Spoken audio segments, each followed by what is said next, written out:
നമസ്കാരം. മല്ലു ഫുട്ബോളിൻ്റെ മറ്റൊരു വീഡിയോയിലേക്ക് എല്ലാവർക്കും സ്വാഗതം. അപ്പോൾ നമ്മളിന്ന് ഡിസ്കസ് ചെയ്യാൻ പോകുന്നത് ബാഴ്സലോണ സെൽറ്റ വിഗോ മത്സരത്തിൻ്റെ വിശേഷങ്ങളാണ്.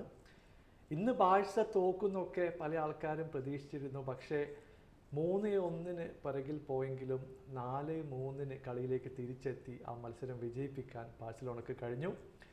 ഈ വർഷത്തെ ലലീഗ ടൈറ്റിൽ മറ്റാർക്കും വിട്ടുകൊടുക്കുന്നില്ല എന്നുള്ള ഒരു പ്രതീക്ഷയാണ് ഫാൻസിൻ്റെ സൈഡിൽ നിന്നൊക്കെ ഇത് സൂചിപ്പിക്കുന്നത്. ശരിക്കും പറഞ്ഞാൽ ഇന്ന് നമ്മൾ സെൽറ്റോ വിഗോക്ക് ക്രെഡിറ്റ് കൊടുത്തേ മതിയാവും. ടെക്സ്റ്റ് ബുക്ക് കൗണ്ടർ അറ്റാക്കിംഗ് ഫുട്ബോളാണ് അവരിന്ന് കളിച്ചത്. നമുക്കറിയാം പൊസിഷൻ്റെ ഭൂരിഭാഗവും ബാഴ്സലോണയുടെ സൈഡിലായിരുന്നു.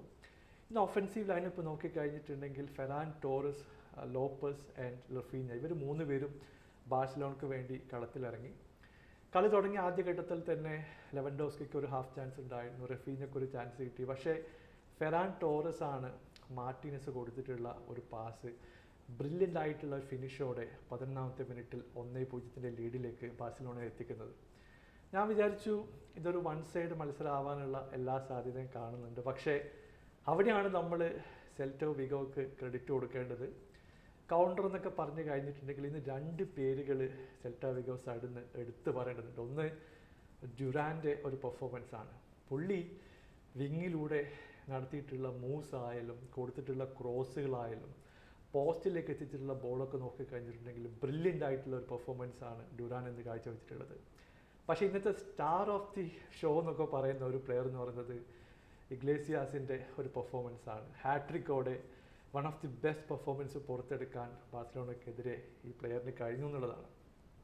ഇവിടെ എടുത്ത് പറയേണ്ടത് വളരെ സിമ്പിളായിട്ടുള്ള ലോജിക്കാണ്.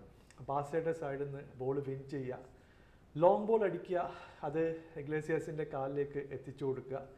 പുള്ളി ഒരു ഡയറക്റ്റ് ഷോട്ടിന് ശ്രമിക്കും, അല്ലെങ്കിൽ മൊറിബിയോ ആയാലും ഡുറാൻ ആയാലും ഡയറക്റ്റ് ഷോട്ടിന് ശ്രമിക്കും. അതിൽ നിന്ന് കൺവേർട്ട് ചെയ്യുക എന്നുള്ളൊരു സ്ട്രാറ്റജിയാണ് സെൽറ്റോ വിഗോ സൈഡിൽ നിന്ന് നമ്മൾ കണ്ടിട്ടുള്ളത്. ഇവിടെ ഷെസ്നിയുടെ സൈഡ് നോക്കിക്കഴിഞ്ഞിട്ടുണ്ടെങ്കിൽ പുള്ളിയുടെ 3-4 കിഡിലൻ സേവ്സ് ഉണ്ടായിരുന്നു. പക്ഷെ എന്നിരുന്നാലും ഒന്നിനു പിറകെ ഒന്നായിട്ട് ഗോളുകൾ കൺസീഡ് ചെയ്യുന്ന ഒരു ബാഴ്സലോണയാണ് ഇപ്പോൾ ഒരു 60 മിനിറ്റ് വരെയൊക്കെ നമ്മൾ കണ്ടത്. അപ്പോൾ ഫസ്റ്റ് ഹാഫിൽ ഒരു കിഡിലൻ ഗോളോടെ 1-1 ടീമിനെ തിരിച്ചെത്തിക്കാൻ ഇഗ്ലേസിയസിൻ്റെ പെർഫോമൻസിന് കഴിഞ്ഞു. സെക്കൻഡ് ഹാഫ് തുടങ്ങി അധികം വൈകാതെ മറ്റൊരു കൗണ്ടർ അറ്റാക്കിംഗ് ആണ് ഈ ഇഗ്ലേസിയസിൻ്റെ സൈഡിൽ നമ്മൾ കണ്ടത്. പുള്ളിയുടെ ബ്രില്യൻ ഫിനിഷിംഗ് കൂടി വന്നതോടെ 2-1 എന്നുള്ള സ്കോറിലേക്ക് എത്തി. പിന്നീട് മറ്റൊരു ഓപ്പർച്യൂണിറ്റി ക്ലിയർ ചെയ്യാൻ വേണ്ടി മാർട്ടിനസും ഷെസ്നിയും ശ്രമിക്കുന്നു. പക്ഷേ അത് വീണ്ടും കൺവേർട്ട് ചെയ്യുന്ന ഇഗ്ലേസിയസിനെ നമ്മൾ കണ്ടു. അങ്ങനെ കളി തുടങ്ങി സെക്കൻഡ് ഹാഫിൽ ഒരു 15 മിനിറ്റൊക്കെ ആകുമ്പോഴത്തേക്കും 3-1 എന്നുള്ള സ്കോറിലേക്ക് സെൽറ്റോ വിഗോ എത്തി. ഒരു പാനിക് സിറ്റുവേഷൻ ആയിരുന്നു. ബാഴ്സ തോൽവിയിലേക്ക് പോകുമോ എന്ന് സൂചിപ്പിക്കുന്ന നിമിഷങ്ങളായിരുന്നു. ആ സമയത്താണ് സബ്സ്റ്റിറ്റ്യൂഷൻ വന്നത്. ഡാനി ഓൾമോനെ ടീമിലേക്ക് കൊണ്ടുവന്നു, യമാൽ വന്നു. ശരിക്കും പറഞ്ഞാൽ ഈ 2 സബ്സ്റ്റിറ്റ്യൂഷനും കളി ആകെ മാറ്റിമറിച്ചു എന്ന് പറയണം. കാരണം ഓൾമോയുടെ ഒരു ഇൻവോൾവ്മെൻറ്റ് വളരെ കൃത്യമായിട്ട് തന്നെ ഈ മത്സരത്തിൽ ഒരു ഇമ്പാക്റ്റ് കൊണ്ടുവരാൻ വേണ്ടി കഴിഞ്ഞു എന്നുള്ളതാണ്. ഇവിടെ ഓൾമോ വന്നു, ഒരു 5 മിനിറ്റിനുള്ളിൽ തന്നെ ലെവൻഡോസ്കിക്ക് ഒരു പാസ് കിട്ടുന്നു. പുള്ളി അത് റഫീഞ്ഞിലേക്ക് പാസ് ചെയ്യുന്നു. റഫീഞ്ഞ ലെഫ്റ്റ് വിങ്ങിൽ നിൽക്കുന്ന ഓൾമോക്ക് ഈ ബോൾ സെറ്റ് ചെയ്യാണ്. ബ്രില്യൻ്റ് ആയിട്ടുള്ള ബോളാണ് റഫീഞ്ഞ റിലീസ് ചെയ്യുന്നത്. അത് കിട്ടില ഫിനിഷോടെ 64-ാം മിനിറ്റിൽ 3-2 ബാഴ്സ കളിയിലേക്ക് തിരിച്ചെത്തി. പിന്നീട് നമ്മൾ കാണുന്നത് യമാലിൻ്റെ മറ്റൊരു ഇമ്പാക്റ്റാണ്. പുള്ളി റൈറ്റ് വിങ്ങിൽ നിന്ന് ബ്രില്യൻ്റ് ആയിട്ടുള്ളൊരു ബോളുമായിട്ട് മുമ്പോട്ട് പോകുന്നു. ഒരു ക്രോസ് പോസ്റ്റിലേക്ക് ഇടുകയാണ്. റഫീന വീണ്ടും right place at the right time പുള്ളി അത് ഫിനിഷ് ചെയ്യുന്നു. അങ്ങനെ out of nowhere 3-3 Barca കളിയിലേക്ക് തിരിച്ചു വരുന്നു. പക്ഷെ എങ്ങനെയൊക്കെയോ അവർ കളിയിൽ മുമ്പോട്ട് പോകാനാവാതെ പിടിച്ചു നിൽക്കാൻ ഒരു പരിധിവരെ സെൽറ്റോ വിഗോന് സാധിച്ചു. കളി 90 മിനിറ്റ്സ് കഴിഞ്ഞു, ഇഞ്ചുറി ടൈമിലേക്ക് പോയി. ഇഞ്ചുറി ടൈമിൽ ഏതാണ്ട് സമനിലയിലേക്ക് പോകുന്നൊക്കെ പ്രതീക്ഷിച്ചിരിക്കുമ്പോഴാണ് ഡാനി ഓൾമോയെ പോസ്റ്റിൽ വെച്ചിട്ട് ഡിഫൻഡർ ഫൗൾ ചെയ്യുന്നത്.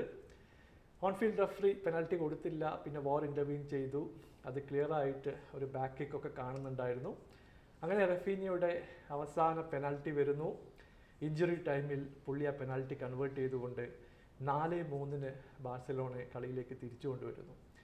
എന്തായാലും ഫ്ലിക്കിൻ്റെയും ബാഴ്സലോണയുടെയും ഒരു ശക്തമായിട്ടുള്ള മുന്നോട്ട് പോക്ക് തന്നെയാണ് നമ്മൾ ഈ മത്സരത്തിൽ കാണുന്നത്. അപ്പോൾ ഇന്നത്തെ മത്സരത്തിലെ വിജയത്തോടെ ശരിക്കും പറഞ്ഞാൽ 4 പോയിൻറ്റിൻ്റെ ഒരു ഗ്യാപ്പ് റയലുമായിട്ട് ഇപ്പോൾ ബാഴ്സലോണയ്ക്കുണ്ട്.